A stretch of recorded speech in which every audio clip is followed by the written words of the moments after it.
बिल्लो बग्गे बिल्लियां दा की करेंगी, बग्गे बग्गे बिल्लियां दा की करेंगी। बिल्लो को अंग्रेजी में ब्लू आइट गर्ल कहा जाता है और बग्गे की अंग्रेजी होती है व्हाइट गाय, और बग्गे बिल्लियां को अंग्रेजी में ब्लू आइट व्हाइट गायस कहा जाता है। फॉर एग्जांपल, बिल्लो बग्गे बिल्लियां दा की करेंगी, oh blue eyed girl what will you do with blue eyed white guys. अब बग्गे बग्गे बिल्लियां दा की करेंगी, इसकी अंग्रेजी आप कमेंट करके बताइए। अपनी अंग्रेजी और पर्सनालिटी को बहुत अच्छा बनाने के लिए मेरी आईडी गौरव मोटिव ग्रूम को फॉलो करते रहिए। मैं वो सामने वाले घर में रहता हूँ।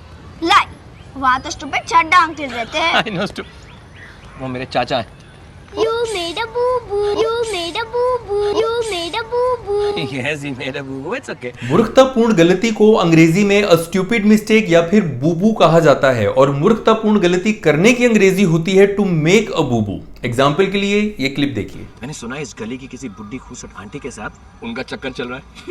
बुड्ढी वो हमारी दादी है। Oops, I made a boo-boo. I'm sorry. Now you don't make a booboo. और अपनी अंग्रेजी और पर्सनैलिटी को बहुत अच्छा बनाने के लिए मेरी आईडी गौरव मोटिव ग्रूम को फॉलो करते रहिए।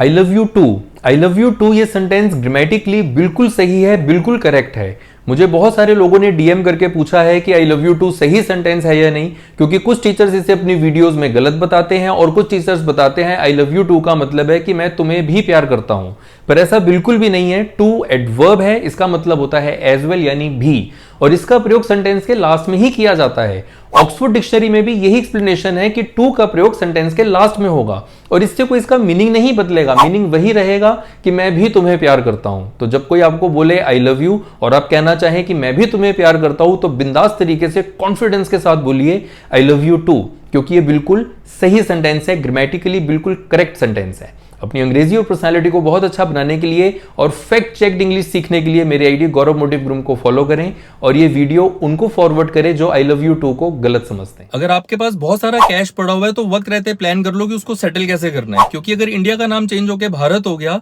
तो जितने करेंसी नोट्स हैं हमारे फिर से रिप्रिंट होंगे, क्योंकि सभी पे लिखा है रिजर्व बैंक ऑफ इंडिया, फिर उसे भारत करना पड़ेगा। तो उस वक्त आपके हाथ पैर पड़ेंगे, भगदौड़ मचेगी, and you will be in the soup, यानी आप प्रॉब्लम में आ जाओगे, दुविधा में आ जाओगे। तो वक्त रहते प्लान कर लो, और ये वीडियो उन सबके साथ शेयर कर लो जिनके पास आपको लगता है बहुत सारा कैश होगा। जनहित में जारी। हम सभी को नारियल पानी तो बहुत पसंद होता है, लेकिन अब मैं आपको बताता हूं कि इसका आविष्कार कैसे हुआ था।